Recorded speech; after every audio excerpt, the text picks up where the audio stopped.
Welcome back to House of Horns. My name is Victor Corona, aka Victor Producer, and today we're here to preview a not so great game between the 3-5 Rams and the 2-5 Packers. And joining me, as always, is Gilbert Manzano, NFL staff writer for Sports Illustrated.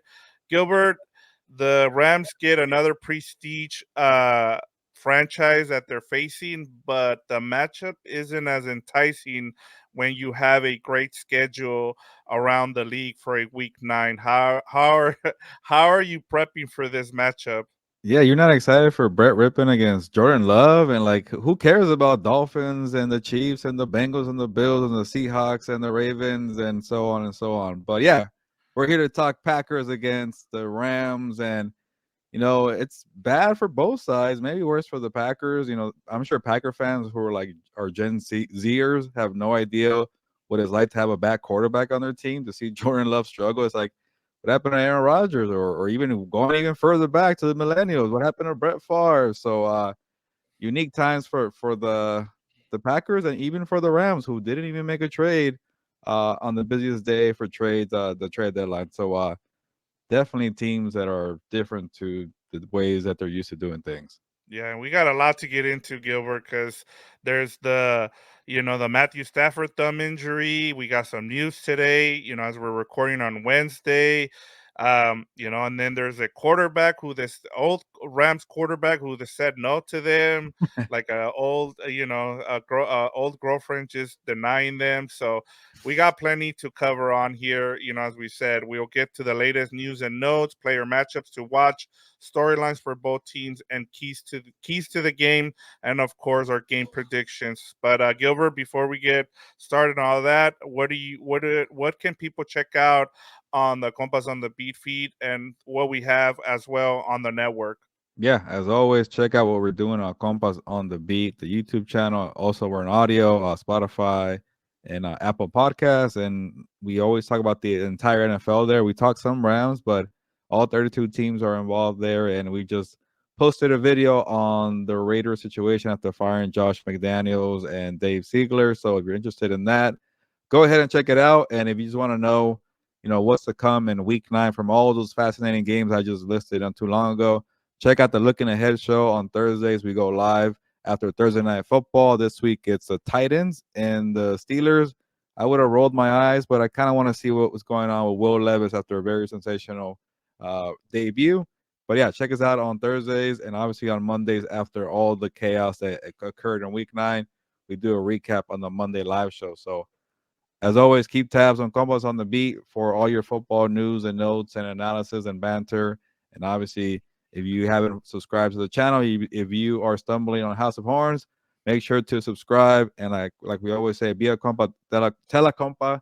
And we'll eventually I'll tell you guys about the Puka Nakua jersey giveaway. But right now we're doing advertisements for the show, and I'll leave it at that for right now. Yeah, and we're up to 697 subscribers, Gilbert. We're trying to get to 700 right now. Our goal is 1,000 so we can give away the Puka Nakua jersey. But, we just want to say thank you to all the new subscribers, everybody who keeps writing with us. A big shout out to you guys for everything that you guys do for us, because we continue to grow, and it's all because of you guys. Gilbert, what else, what do you have as an engagement question for the people today? Yeah, after the engagement question, I will give you more details on the Puka Nakua jersey. But let's go with the engagement question of the week. And there was an NFL trade deadline on Halloween. A bunch of trades occurred, but not involving the Rams. So that is my question for the engagement question of the week: is give me your thoughts in the comments. What did you think about the Rams just being quiet at the trade deadline? Usually they make moves, but it's a different time, and it tells you when John Wolford is saying no to the Rams that it is definitely different times here for the Rams. So, but maybe you like that they're staying quiet. They still have the first round pick. They're on track to keep a first round pick, so that's maybe good news to you. Or maybe you're thinking, hey, like you saw what Puka's doing. Cooper Cup is back. Maybe there's still some hope here. Why did you not make a move? But overall, just give me your thoughts here. And Full disclosure, they asked me to write a story at SI winners and losers for the NFL trade deadline. Honestly, I had the Rams as losers, not because they were quiet. I like that they kept the first round pick because they traded Van Jefferson and Cam Akers for a bag of peanuts, and there were 2 second round picks in 2020. They're supposed to be the future of the offense, so I can't let the Rams off the hook for that. So they are losers. And by the way, those were the first trades of the season, so they feel like a long time ago. But I couldn't forget about that. So maybe you keep all that in mind for his engagement question of the week. That maybe you should have got a little more for those two guys, but it's okay to have the first round pick still. Yeah, and I mean it makes sense, especially with we kind of talked about it. You kind of want to move on with some of these core pieces, and then you just have a bunch of young guys, and it just seems like they're like, look, we said this was going to be a gap year. Whatever we do this season, it looks like we're on a good path here. So, but let's get to our Puka Nakua jersey giveaway. What do you have for us, Gilbert? Yeah, just an update. People watched last week and they listened to my entire on the spot giveaway rules for the contest here, and I got a few emails too. So a reminder, I'll be quicker this time. We will have a keywords. It could be 2 or 3 words that we're gonna say later on, kind of like a clue or an Easter egg hunt. So stick around, watch the show, and when I drop the keywords for the Puka Nakua jersey giveaway, just comment under this video and with the keywords. And then if you want an extra entry, just doing the comment will give you one entry into the giveaway for the jersey, but an extra one with my email here, Gilberto at compasonthebeat.com. For those on the audio, if you're on audio, get over to the YouTube comments, or you could just even send me the email and you're still entered here. But make sure you get the time mark of the keywords in the email, which and also give me one more thing. Give me your username on YouTube because I got to keep track. Of sometimes these emails come in with your real names, and then on YouTube you have a different name. So I want to make sure all these entries are on track. But we are trying to get to 1,000 subscribers. So again, the point is to get to 1,000, and when we get there, we'll give away a jersey. Right now we're a little slow, so we're asking you for help to tell people, hey, subscribe here and increase the subs. And like I mentioned last week, if you somehow get 5 or 10 subscribers, which would be awesome, send me an email. Tell me, hey, right now, look at your subscriber count. You're gonna get 10. Then I'll give you 5 more entries. So I know it's long winded, but pretty much the whole point is the more raffle tickets you buy, the better odds you'll get this Puka Nakua jersey giveaway. Yeah, just think of it as a lottery system. The more chances you have, the better chances you have to win. So there you go, guys. And it's a great giveaway, man. Like I said, we are really thankful for what you guys, as we continue to grow this channel. We try to give you information, and so we're just trying to, get to 1,000, and then give you guys, as a thank you, a giveaway for a Puka Nakua jersey. So, it's a cool giveaway that we're doing, and we hope that we're trying to get to 1,000 subscribers. All right, Gil. Uh, let's get to our news and notes to kick this preview off. Where do you want to start? Do you want to start? You want me to just give you all the injury report Yeah, as let's, of let's do the Wednesday? small stuff, and then we can spend more time on the bigger news. All right, awesome. Okay, so as of Wednesday, these are the players that did not practice. Rob Heavenstein, who missed the game last week, did not practice today with the calf. And then, of course, the big injury, Matthew Stafford, right thumb. He's day to day. And then we heard from Sean McVay during his press conference on Wednesday that they do not envision putting Matthew Stafford on IR. Now, I preface this, Gilbert, before I move on to the rest of the injuries.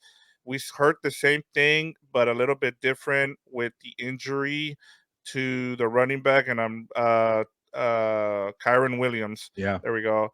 And then he said he did not say the same thing though. He said there is a chance that he would go on IR later in the week as we process the injury. That was the case there. So as of now, it sounds like Matthew Stafford is not going on IR because the one thing you can expect from Sean McVay, he's going to be truthful when it comes to these injuries. At least from some of the things he said in the past. Even with we've had some confusion with the Cooper Cup stuff, but at least he's been honest with that. So we'll see if that remains the case.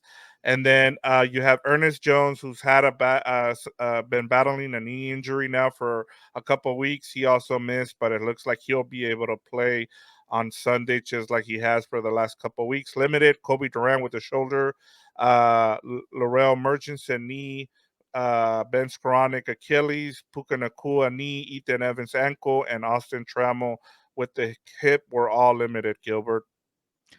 Yeah, obviously the big news there is Matthew Stafford, and when you have Brett Rypien talking to the media on Wednesday, that's obviously a strong indicator that he's probably going to start. So I know they don't want to close the door on Matthew Stafford, but when you think about it, when McVay said he can't even hold the football, and then you're going into Lambeau Field where it's cold, and you have a bye week too, all the signs point to them playing it safe here. So it's bad news because it is Brett Rypien, and the offense was already struggling even with Stafford, but I'm trying to find something positive here, but maybe it could be a blessing in disguise because his hip injury, like let's be real, he ever since his hip injury for Stafford, he's been pretty bad, and maybe just taking some time away, a week or two with the bye week coming up, could maybe work wonders. But when you're 3-5 and you got to beat a so-so Packers team because one of your easy games on the schedule on the road, it's not a good look because then you could be 3-6 and going into a bye week. So it's a tough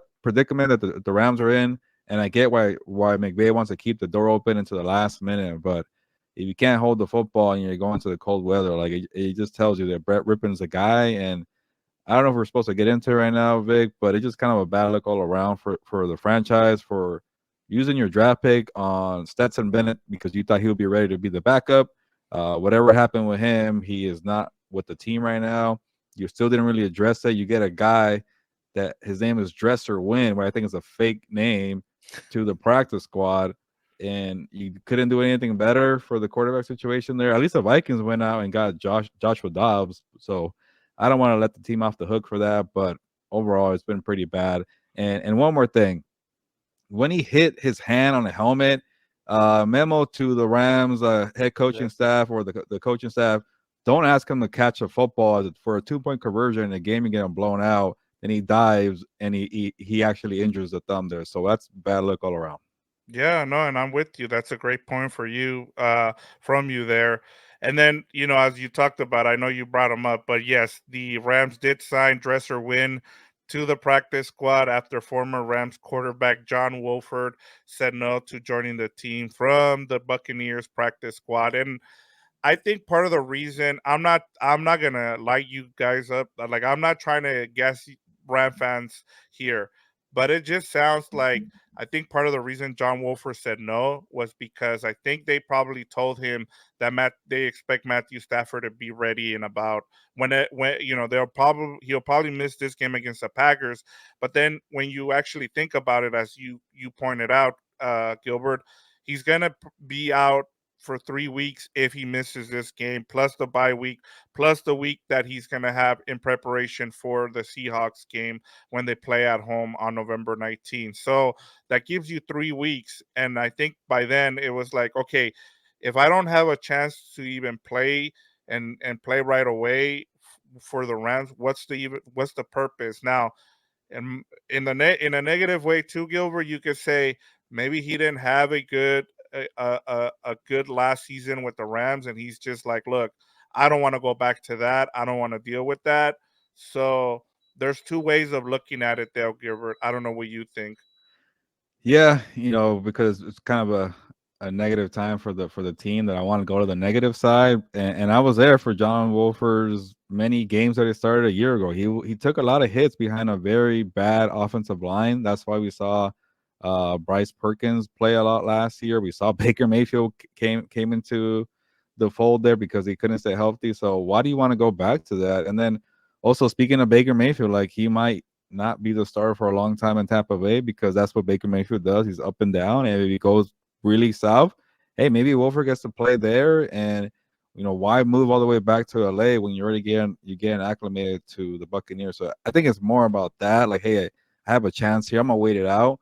And like you mentioned, Stafford could be out one game, and then if he's out one game, you have to go all. It's like kind of like Baker Mayfield, right? You have to go all the way back to LA and start, but he does know the offense. It's doable. It could have been one start for John Wolford, but he decided not to, and I think it's maybe a little bit of both. He knows like, okay, I could get one game in, I could definitely learn the offense very quickly, but do I want to take a bunch of hits between, with with that offensive line? Like I got a couple of concussions last year after I think one at least it was, I don't know, and he had, or maybe it was a neck injury, I forget with him. So it just tells you like it's a bad situation. He doesn't want to rush to it, and here we are. We're Dresser win, and he won't play, but it's Brett Rypien.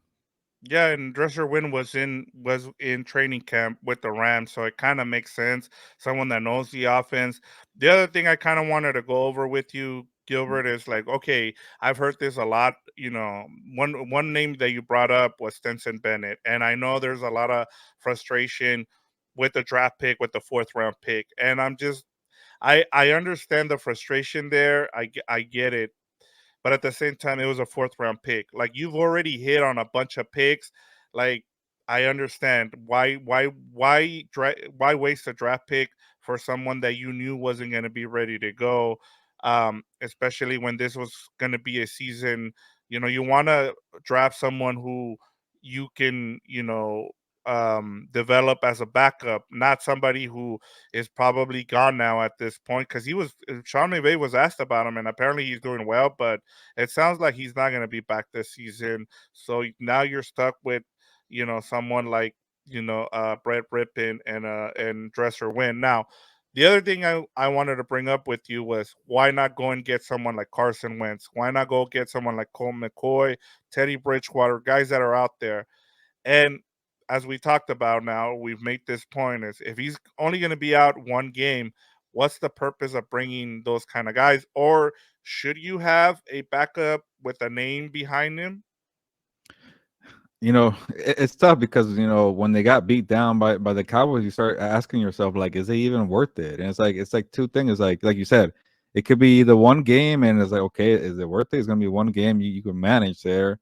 And then the other part about it is like, okay, are you even gonna want to try here? Like you're not really even, you're not a contender, and then you're kind of like a distant wild card team. Like obviously, there's a chance to make it in, but this team, the way they perform, was a reminder that they're far off in special teams. They have a lot of problems offensively, and the great coaching from Raheem Moore is starting to catch up because they don't have talent. Like, Yes.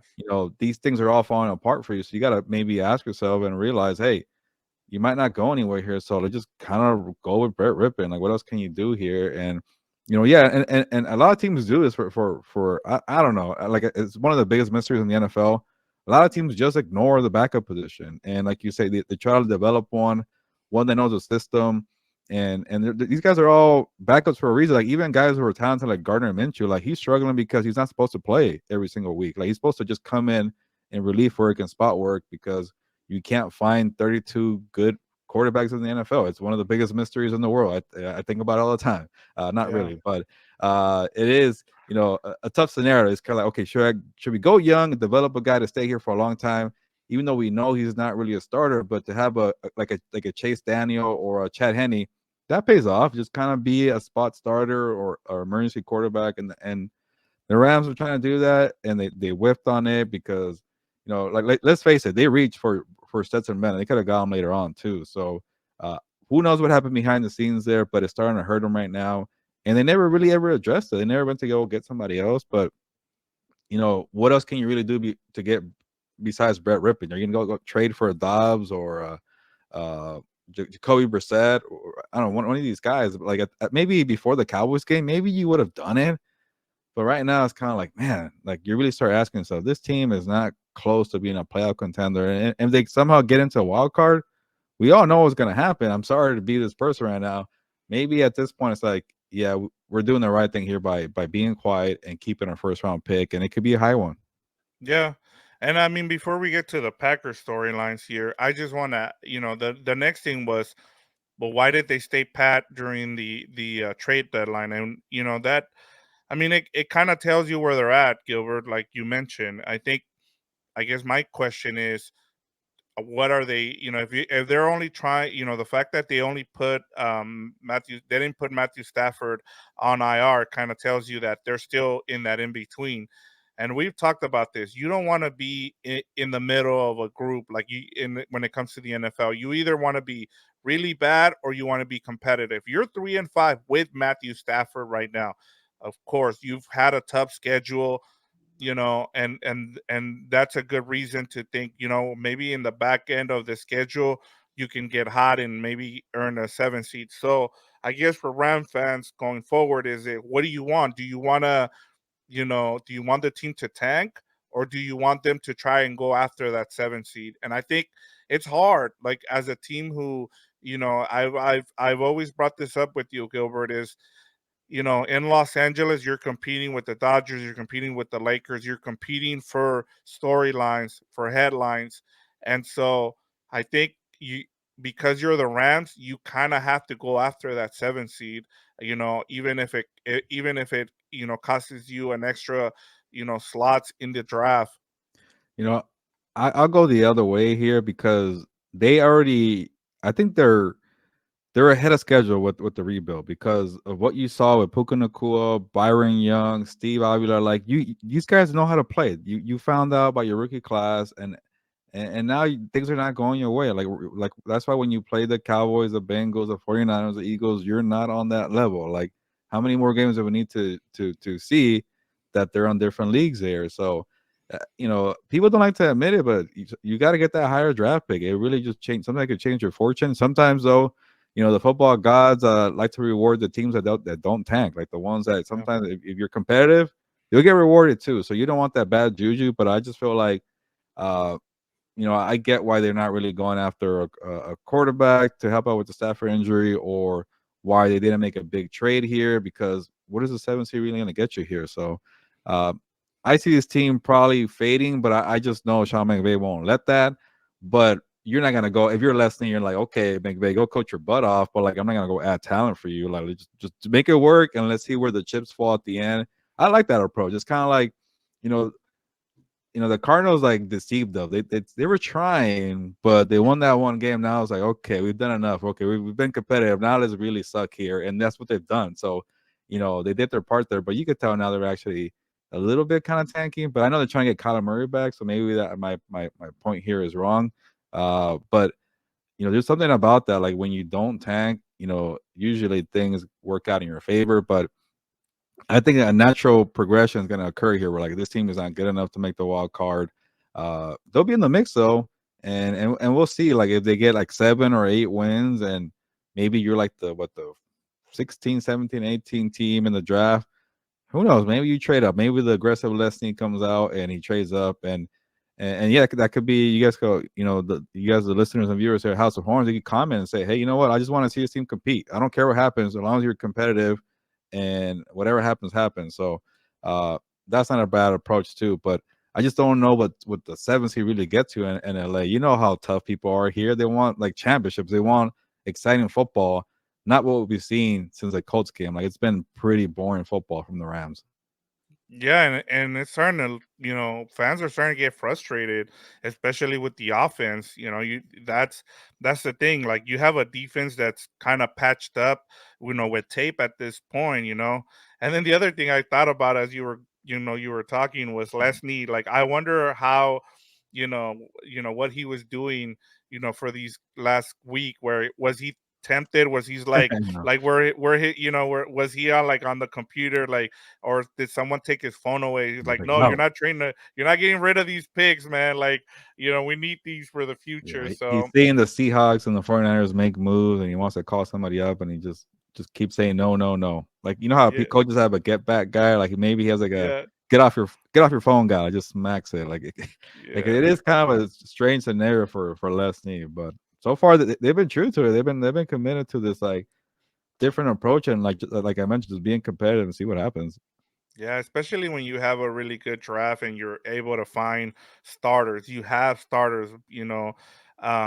It gives you hope, for next season, especially when you have, you know, almost 70 million in cap space to be able to go and spend. I thought about the only one that I thought about in terms of like why, and I know a lot of teams probably thought the same thing is was Chase Young for a third round pick. I mean, anybody could have had that, but at this point, you have to pay him, and so that's the problem. It's like, are you sure you want to pay someone like that who's had a lot of injuries? So Yeah, I well, understand. that's kind of like a good a point there because the Bears are trying this approach for like they're not contenders, but they're still trying to get in talent for the rebuild, and it's kind of like, okay, you're giving away a second round pick to ensure you get Montez Sweat, but it's kind of like, why not just wait until free agency to pay the guy? Like if you really want the guy, I know that the bill might go up, and it's not for sure you'll get the guy, but take your chances out there. It could be Brian Burns available. It could be Daniel Hunter out there available. Like Yeah. it's not just this desperation from the Bears. It's kind of like we got to get a veteran right now. We can't miss out. I'm like, well, you missed out on a second round pick. Or how about you do your job as a GM and go and scout and get a good edge rusher? Yeah, I know they don't grow on trees, but that pick might be like pretty much a first round pick, like 34, 35. So I get that point of view of just getting an asset right now and don't wait for the free agency. But I like what the Rams are doing with just kind of waiting out and see what happens because they do have that money, and also they live in LA and like they maybe that's kind of also a good selling point. But again, I'm not gonna give them too much credit because they traded Van Jefferson and Cam Akers for a bag of peanuts, and maybe you could have got a little more, but that kind of tells you that that's on Sean McVay and his offense. They didn't develop these guys. Yeah, that's the other thing too about developing. You're right. I mean, and that'll be a discussion that we'll have this offseason, especially since they'll finally be able to use that draft house that just seems to be for a party when it comes to the Yeah. first round. They'll actually use it this season. So this offseason, I should say. All right, Gilbert, let's talk about the Packers who are also, I guess this matchup kind of has two teams where they're kind of looking at each other, and it's like, do you want to tank? Do I want to tank? And I think the Packers are in the same kind of they're in the same boat. They trade away Aaron Rodgers, they give the keys to Jordan Love, and now their offense hasn't been as good as it's been in the past year. What has happen here with this team from your point of view, Gilbert? Yeah, like you said with the Rams, like they live in LA, so that they have to prove like, hey, we're gonna build a winning franchise every single year. So that's the pressure for the Rams. The pressure for the Packers was like, all right, no more Aaron Rodgers. The front office said, hey, you're getting too old. We're gonna think ahead here, and we're gonna bet on that guy Jordan Love. And then for Matt LaFleur, well, my background is offense. I coach with Sean McVay. Yeah, Rodgers gets all the love here, but it's my turn here to really get it to develop a quarterback and have him run my scheme and call my plays. Well, I don't think Jordan Love is calling out your plays, and they're still very bad. So, uh, you know, I actually had high hopes for this Packers team. Like you look at the defense, like they have a lot of talent there, and like you mentioned before, I think it was on Compas, Victor. Like the DC, like it hasn't really worked out, and he keeps staying committed to Joe Burry. I think actually, or maybe the Rams were trying to get him. I forget somebody was trying to get him. I forget the backstory, or maybe he was a former Ram coach. I'm blanking here. He was with the Rams, and the reason Matt LaFleur hired him was because he fired Mike Penn because he wanted a certain way of coaching for a DC. So he brought in one of his friends, which is Joe Barry, to run that Brandon Staley defense, and it hasn't worked out, That's even with right. all the talent that they have on defense, It was Gilbert. like a very quick stand. Like they just took him. I remember that. So that's your guy, and he hasn't done really anything for that defense with a bunch of talent there. Like a lot of edge rushers. You have Jair Alexander. You draft a bunch of Georgia guys with your first round picks. Like haven't done anything. But the real pressure point is quarterback Jordan Love. Like his turnovers have been really bad. They end a lot of your comeback rallies because your offense can't get going, and that's on Matt LaFleur for his play calls. By the way, the brothers are going to reunite, Mike and Matt LaFleur. Uh, but it's not going well for the offense there, and they had a potential, but I think for the last 4 or 5 weeks they haven't really done much. Aaron Jones can't stay healthy. He still hasn't got that extra burst from the hamstring injury. What happened to Christian Watson? He hasn't done anything. He got injuries too. Uh, at first, the excuse was injuries, but guys have been back now for 2 or 3 weeks now, and you're still losing to the Broncos. You're losing to the Raiders. You're getting crushed by the Lions. You couldn't do anything with the Vikings there with no Justin Jefferson. So it's really bad there that it's gotten to a point like start questioning, well, maybe this Matt LaFleur guy, maybe he was a little bit of a fraud, relying on Aaron Rodgers, you know, just riding the coattails there. So uh, I don't know what's going on with this offense. I expected so much better, but right now it's fair to say they're one of the worst offenses in the NFL. And even with Brett Rypien, maybe they have a better offense than Rams do. Yeah, and this is going to be very, very interesting what happens with this Packers team going forward because you have someone in Matt LaFleur who, as you pointed out, takes over, has two really good seasons with Aaron Rodgers, right? So they get to the NFC title game. And then he did for whatever reason decides he wants to tell the defensive coordinator Matt Penn what to run, in a critical uh juncture of the game against the 49ers. And then, because of that call, you end up, losing the game, and then you blame the DC for what happens, so you fire him. And so then you want the thing we've talked about, Gilbert. We've said that a lot of the problems with a lot of the head coaches around the league is that they want to also be play callers. And I think that's the biggest problem that we're seeing around the league is the fact, and here with Matt LaFleur as well, is he's was given all this power.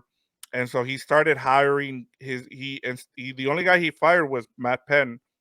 And then the guys he had on his staff, he elevated them, and the offensive line has gotten better. The defensive line with Joe Barry, the whole defense has gotten worse. And then the only guy that he hired that was from the outside was Rich Bisaccia, the former Raiders coach. And even the special teams is like 28, which isn't good in DBOA. And so you start to look, and who's in charge is it's Matt LaFleur. It falls on him now. A lot of Packer fans are not happy.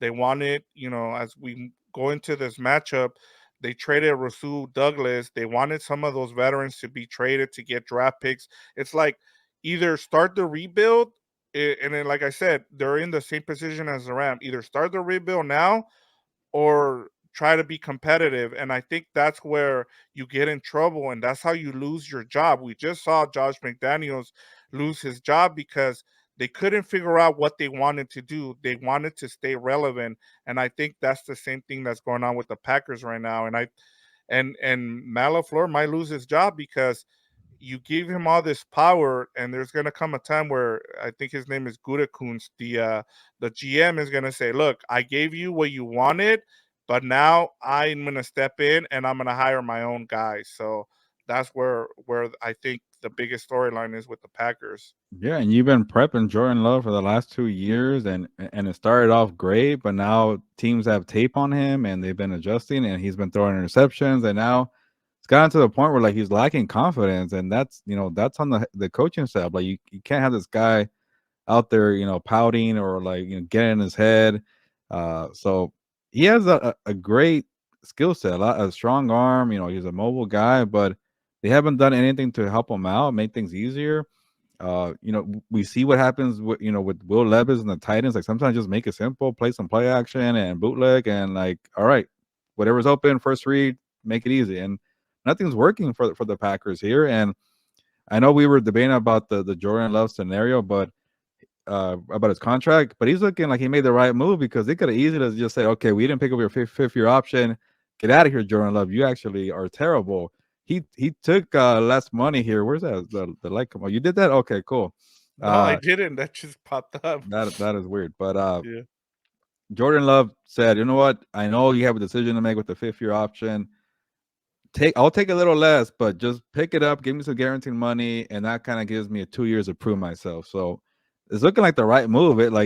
He kind of bet against himself, like he had just bet, and it's actually working out because they could have just been like, you know what, Jordan Love, that fifth year option is too pricey for us. We don't know what you're about, so we're gonna decline it. He's like, no, I'll take a little less, just guarantee it. And here we are. Now it's kind of like the Packers messed up by asking Jordan Love to take a little less for the fifth year option. Yeah, and it's not on him, Gilbert. Like I said, it's all coaching. Like they're not coaching up. all around. Like just from listening and reading about the Packers, it sounds that it's all about coaching because, like, even from the film nerds, he's making the throws, he's there, he's putting the ball where it needs to. It's just like you said, you have a Christian Watson who can't stay on the field because he's hurt.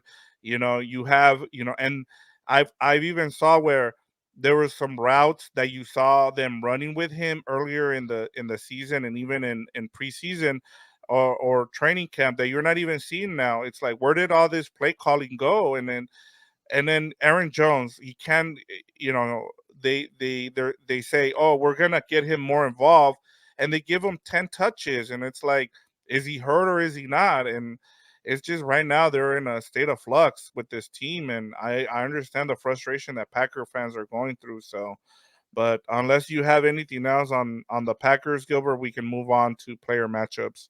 I'll say one more thing just because I want to brag here. Like when they asked me to write an essay, biggest weakness on the Packers, I said the offensive line. And a lot of Packers fans came and said, "What are you talking about? This is a great offense." I'm like, have you seen Bakhtiari play a full season since when? 2018, 19? Like if they don't have him, this offensive line is gonna be terrible. And that's been the case here, and that's why you see all these other guys on the offense really struggling. So it's kind of like a week ago, where like when Rob Havenstein wasn't in the offensive line, like that's why you couldn't protect Matthew Stafford. Like it's all this pressure. So one little move like that, it's football. Injuries happen all the time, and especially in the offensive line. Like if you're not healthy and intact there, a lot of things could go sideways very quickly. And like you mentioned with Watson and Aaron Jones, that's been the case there. But I'm done with the Packers there, and they should probably draft some offensive linemen. All I was gonna add to that is, the only thing that Bakhtiari has been shining in is chugging beers. Outside of that, he shows up to Stanley Cup games and he's over there chugging beers and stuff. But yeah, let's move on to our Rams and Packers player matchups. Gilbert, go ahead and start us off. Well, before we get there, this is where we get the Oh, there we keyword. go. This is the point. Write it down. The time mark. The Puka Nakua jersey giveaway. The keywords are, as you see on the banner, or if you're an audio, injuries suck. Like I just had to say that because there's a bunch of injuries on the Rams. So, Vic, can you put back the banner there in case people need to see it? Injuries suck. That is the keyword for the Puka Nakua jersey giveaway. Again, comment under this video and just put injuries suck, and I will give you one entry to the Puka Nakua jersey giveaway, and I gotta do a better job of keeping track of all these entries. But I'll get to it soon. And for an extra entry, again, send me an email. For those that did last week, you guys are ahead of the game. Send me an email with the time of the keywords "injury suck," what time we said it on the video. I won't be too technical there. Just give me maybe the close enough time there. And then, yeah, you get two entries. And the email is Gilberto at compasonthebeat.com. First name at compasonthebeat.com. There it is on the banner. So, yeah, again, help us get to 1,000 subscribers, and we'll give away a Puka Nakua jersey. And injuries suck. Stafford Yeah, they hurt. do. Kyron Williams hurt. Yeah. Yeah, and I mean, you'll get a lot of those players back against that game against Seattle, so that's another thing to kind of keep in mind as well. I know we didn't talk too much about that, so maybe Yeah. that's why they're looking at. But go ahead and start. You know what? I'll start us off, since you that way you can have a little breather here after all that talking you had to do to promote the jersey giveaway. So I'll just start off just to keep it nice and simple. There's not a lot of matchups to look forward to because these are two offenses that are going in the same direction right now. Even the defense, at least the Rams defense has played a lot better. So I'm gonna go with because of that. I'm gonna go with Aaron Donald. We saw him get against the Packers offensive line that we talked about. The Packers offensive line has been dreadful this season. They have not been good. Um, and so Aaron Donald's coming off a two-sack game against a really good Cowboys offensive line. So maybe this is the game where the Rams defensive line feast, especially against a bad Packers offensive line. And as you talked about earlier too, with Jordan Love, he's going to give you opportunities to sack him because sometimes he'll try to hold on to the ball. because he's trying to make a play down the field to Christian Watson, so or Romeo Dobbs. So for me, it's Aaron Donald against the Packers offensive line. Yeah, that's a good one because, like I mentioned, the Packers O line has been pretty bad lately. And then when you put in pressure in his face, and which Aaron Donald will probably get there, is get push the pocket. Jordan Love will probably make a mistake because he's just that early in his career. Or I guess I know it's like year 4 already, but he hasn't played much, and he'll overthink it. He will trust his strong arm and maybe force a couple of throws in there. And when you have two bad offenses, the team that that controls the takeaways battle probably will win this game. Yeah. I agree. I mean, that then you got to win some matchups here, and I think if you can win the trenches here with your defensive line, you have an opportunity to go on the road and pull off this upset. Yeah, but mine, I won't have a player matchup, but I will have a coaching matchup here. Raheem Morris had a pretty bad day against the Cowboys. It was a bad day all around for everybody, so it's not entirely his fault. But he needs to bounce back coaching performance, and it might be a little tough because Matt LaFleur is feeling the pressure, and his good best friend coming into town, Sean McVay, and his brother coming into town, Mike LaFleur. Like he wants to have a great performance as a play caller, and most importantly, he wants to have his young quarterback finally get back on track. They're tired of not scoring points here, so I think you should go in here expecting Matt LaFleur's best. Like this is a game where like he needs to make sure he looks good in front of people that he really knows well. When you see these people in the offseason, you don't want to hear about it. So uh, Raheem Morris needs to have a bounce back game here, and obviously the players are the ones playing, but scheme something up here because that maybe could confuse Jordan Love. I know Raheem Morris is pretty simple. Just do the Vic Fangio scheme. You won't beat us down the field, but get some good disguises here because if you confuse a young quarterback, that leads to turnovers, and when you get some interceptions, it could lead to a pick six or a good field position. So maybe it could be something where Raheem Morris tries to confuse Jordan Love, or maybe he'll put more pressure on him. At least he's not really calling the blitz plays that we expect him to do this year. But we'll see what you got. Two coaching guys who really need a bounce back performance after some ugly performances. Yeah, and it'll be interesting to see how this matchup goes between Raheem Morris and Matt LaFleur, just because watching some of the games this season with the Packers, it Jordan Love is gonna allow you to get back into a game, or he's gonna give away the game. They've had chances to win the game late in the only one that I can think of where and I that was his best performance was against the Saints when he brought the Packers back from a big deficit. Yeah. And you don't if you're the Rams, you don't want to see that. But outside of that, he's really struggled. I think I think a lot of it has to do with his mental. So you're right. If you're able to kind of disguise things against him, you might be able to get to him. And I think that's where it starts because for whatever reason, the Packers have refused to run the ball outside of that Raider game where they had Aaron Jones not play and they used their backup just to run the ball. They that was their game plan and they should have won that game against the Raiders and they didn't. And so it'll be interesting to see what they do here because if you're putting it in Jordan Love's hands, it's probably not going to go well. Yeah, and then speaking of the running backs, what happened to AJ Dillon? I thought I was going to expect see more from that guy. So the rushing attack has not been good at all for the Packers. Yeah, especially when you have a bad offensive line, as we've talked about already. All right, Gilbert, let's switch over to keys to the games. Keys to the game. What do you got? Yeah, I'm sure that Stafford, gonna push to try to play, and we'll see. We're recording this on Wednesday, so things could definitely change. But if it is Brett Rypien, just play clean football. And I'll compare it to the Jets offensive attack or even Jets game plan at all. Like overall, like they're 4-3 because Zach Wilson finally stopped turning the ball over. Like he's not great pushing the ball down the field. He's not great at getting a passing game going, like a rhythm.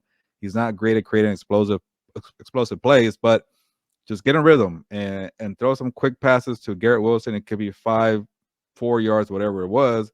He's been doing that. And I checked every time I see a Jets victory, yeah, he's throwing for like 240 yards passing, and each passing attempt is 6 7 yards. So but he's not turning the ball over, and then you lean on a good defense. So Brett Rypien, if you could just do that, like let whatever Aaron Donald and Raheem Morris got to do with it, let them worry about that. But if you're not turning the ball over and you're just getting quick game to Cooper Cup, Puka Nakua, Tutu Atwell, jet sweeps, things like that, just don't commit the turnovers. You give yourself a strong chance to steal a victory at Lambeau Field. So I don't remember the last time Brett Rypien played a game. I probably should have looked that up, It but was with the Broncos. He started 3 games with the Broncos, I believe.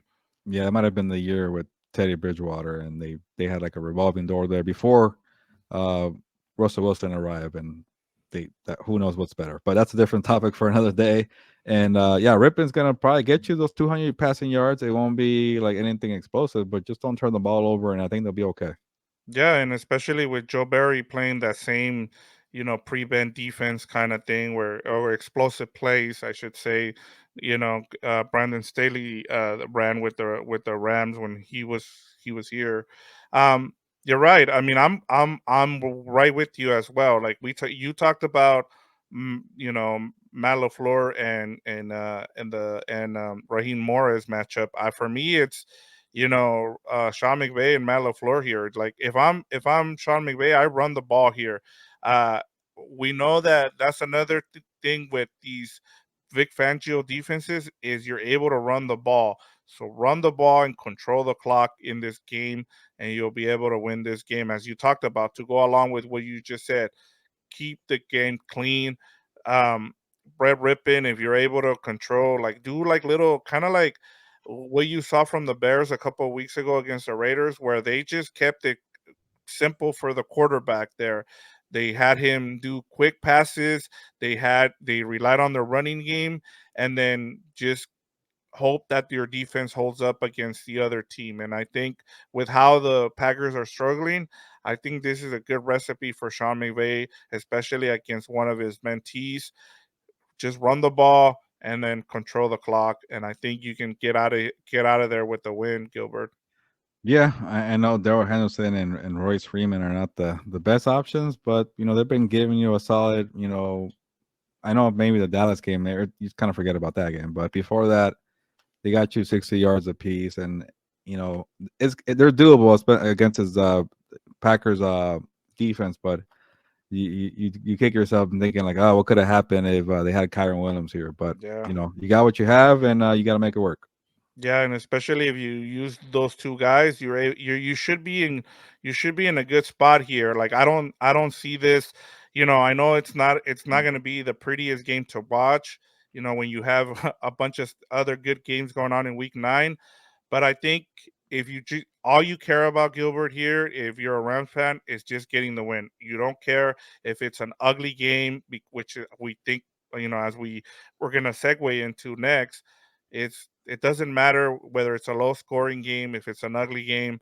All you want is to be able to win this game, so that way you're at least keeping track of the teams that are ahead of you for that 7th seed.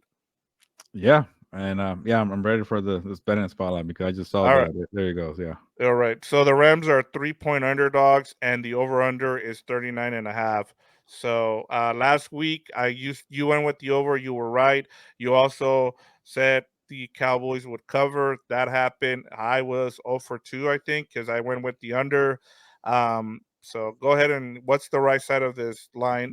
I, Go ahead I and think start us up with. I think Yeah. we're gonna agree here. It's definitely gonna Yes. be the under Yes. two bad offenses. I could definitely see like a 16-13 game, and this feels like a lot of points, 39.5.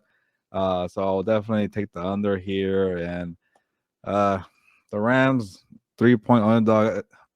I think I will take it. I think it's gonna be a close game, but I don't know what to expect from Brett Rypien. Like when we talk about how bad the Packers have been, and then if it just Rypien just protects the football, they're gonna have a chance. So you know, if it was Stafford playing for sure, I would have definitely maybe taken a money line on the Rams to beat this terrible Packers team. But Brett Rypien really changes a lot of things. But I think it'll be close. I think you could take the 3 points here for the Rams. I usually don't say this because I don't. I'll say it this way. I would take the 3 points and I would, because it's pretty much they're pretty much telling you Vegas is telling you that it's a pick 'em game because they give you 3 points, right? So my thing is, if you really are like, if you're trying to make some money here, I take the Rams money line. Like you're gonna make some money here if you do that. I just think that if you want to take a risk here, it's right there because of I there's not a lot of expectations, especially with what's going on with the Packers right now. I would probably tell people stay away from this game, but I just think that with McVay, you can kind of take a risk here with that 3 point, and maybe you go with the money line and if you make yourself a little bit of money if you're betting on this game. I think especially if you can parlay that under and that money line, you can make yourself a little bit of money there. So, like I said, I usually don't tell people what to do here with these kind of bets, but I think it's a spicy bet, Gilbert. Yeah, but you're not gonna find me doing money line on Brett Rypien. I can't do it. Definitely, with the under, I'm with that, but I just can't do it. And again, it could definitely that's why we're about to make our pick, but Yeah, let's I let's hate get this there. day to day stuff with Matthew Stafford, so it's gonna make it very difficult. But I'll make my pick here, Go ahead. game prediction, and you know, Rypien, you're going to Lambeau Field. Your offense can't really score either, and this pressure for the Packers, and they're at home, and they're gonna want to play. They want to just quiet people and like, hey, this Jordan Love slander enough is enough. I'm Matt LaFleur, and that's my good buddy Sean McVay. I won't be embarrassed in front of him and my brother Mike LaFleur. So I think it's gonna be a terrible game, but I think the Packers are gonna find a way to pull it out. And I already had the Rams covering, so I'll go like 19-17 and a missed field goal from the Rams with the final seconds for the Packers to survive. That's a very detailed ending, but it's going to be some kind of chaos. It just reminds me of what the Giants and the Jets did a week ago. It could be something like that. Yeah, and I'm gonna go the opposite way here just because of what I saw against the Vikings and the Packers. Now, I thought the Vikings were going to lose that game just because I thought, okay, you're going to be at home. You have a team who's going to Lambeau Field from a dome, right? And you're going to be able to win this game as the Packers. And then they got held by a terrible defense. It hasn't been great. Like I know we saw what I have a lot of respect for what Brian Flores has done as a defensive corner, just like I have the same respect for Raheem Morris. But there's not a lot of talent there. And he was able to outcoach Matt LaFleur there, as we talked about. And Raheem Morris is coming in and he's gonna do the same thing. And like I said, the Vikings held them to 10 points last week. It was a 24-10. And even after they lost Kirk Cousins, they still were able to maintain that lead. So I'm going to take the better coach here, Gilbert, but I think it's like a 17-13 win for the Rams. It's going to be low scoring. I'm taking the under. I'm with you there. But I just think, like if before after seeing all that, what happened with the Packers and the Vikings, I probably would have gone with the Rams. But after seeing that, I just and reading everything that's going on with the Packers, I just have no trust in Matt LaFleur right now. And so I just think I'm going with a better coach here, Gilbert. That's my only explanation. I'm not trying to be a homer here with the Rams and trying to make the Rams fans happy here. I trust Sean McVay more than I do Matt LaFleur right now. Yeah, and I'm sure Rams fans are hoping that you're correct because if they win that game and they go into the bye week 4-5 and you're well rested, who knows what happens against Seattle? You already beat them once and you're back to 500. So it really gives you hope. But if you lose this one to Green Bay, a winnable game on the road, it's unfortunate you don't have Matthew Stafford. We'll find out. I should keep saying like it's more. It's gonna look like they probably won't, but now you're really at 3-6, and it's like, okay, what do we do here? That's when you really have to tell yourself, okay, it might be time to start thinking about 2024 and that draft pick because you're not going anywhere. So if they win that game and it's a winnable game, then here we are, more things to talk about on House of Horns, and maybe I should root for that side. But Yeah. just going on the road with Brett Rypien, I don't feel right about that. And then also seeing Rob Havenstein hasn't practiced yet. The Packers have a bunch of flaws, but they still got Rashawn Gary and Yep. Preston Smith and You're Lucas right. Van Ness. So that's the kind of concerning part too. But I expect chaos. I would not be surprised if the Rams win, but I'm expecting a close game, and it's going to be. I don't know if I should call it a beautiful disaster because I don't think anything beautiful is going to come from it, but it's going to be chaos, and I shouldn't say I can't wait, but I'm going to be looking forward to the final quarter because for some reason it feels like it's going to be something going on, like a missed field goal. That's why I predicted that.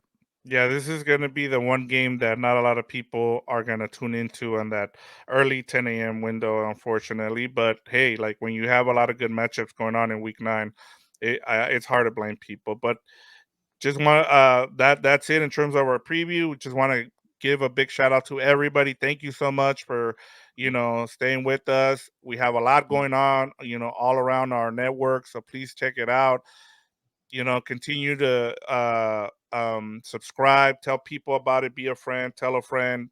And the more subscribers we can get, to that way we can give away this Puka Nakua jersey. The faster we can do it, the faster we can get that jersey out to a winner.